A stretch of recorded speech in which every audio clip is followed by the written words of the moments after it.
Israel Hamas युद्ध के बीच बहुत बड़ी खबर सामने आई है। खबर यह है कि इजरायली सेना ने गजा पट्टी में फिलिस्तीनियों को साफ कह दिया है कि वो पूर्वी रफा को खाली कर दें। इस बात के मायने ये हैं कि पूर्वी रफा में जल्द ही इजराइल का बड़ा जमीनी हमला हो सकता है। इजराइल की ओर से जारी बयान के मुताबिक लोगों से कहा गया है कि वे तट के पास इजराइल द्वारा घोषित मानवीय क्षेत्र मोवासी में चले जाएं। इजरायली सेना ने दावा किया है कि उसने क्षेत्र में अस्पताल, तंबू, भोजन और पानी सहित बाकी मदद का विस्तार किया है। इजराइल का ताज़ा ऐलान नाजुक दौर से गुजर रही युद्ध विराम वार्ता के बीच सामने आया है। इजराइल बचे हुए हमास आतंकवादियों को खत्म करने का संकल्प जता चुका है।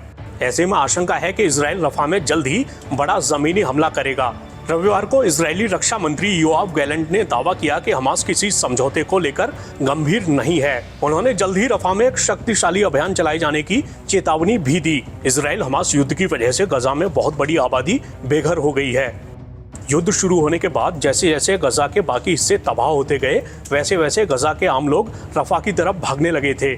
ऐसे में बड़ी आबादी भागकर रफा आ गई थी। अब अगर रफा में इजराइल बड़ा जमीनी सैन्य अभियान चलाता है तो उसकी वजह से मानवीय संकट और गहरा सकता है। इजराइल के हमलों में लगातार आम लोगों के हताहत होने की खबरें सामने आती रही हैं। हालांकि इजराइल की दलील ये रही है कि उसके हमले आतंकियों और उनके ठिकानों को निशाना बनाकर किए गए हैं।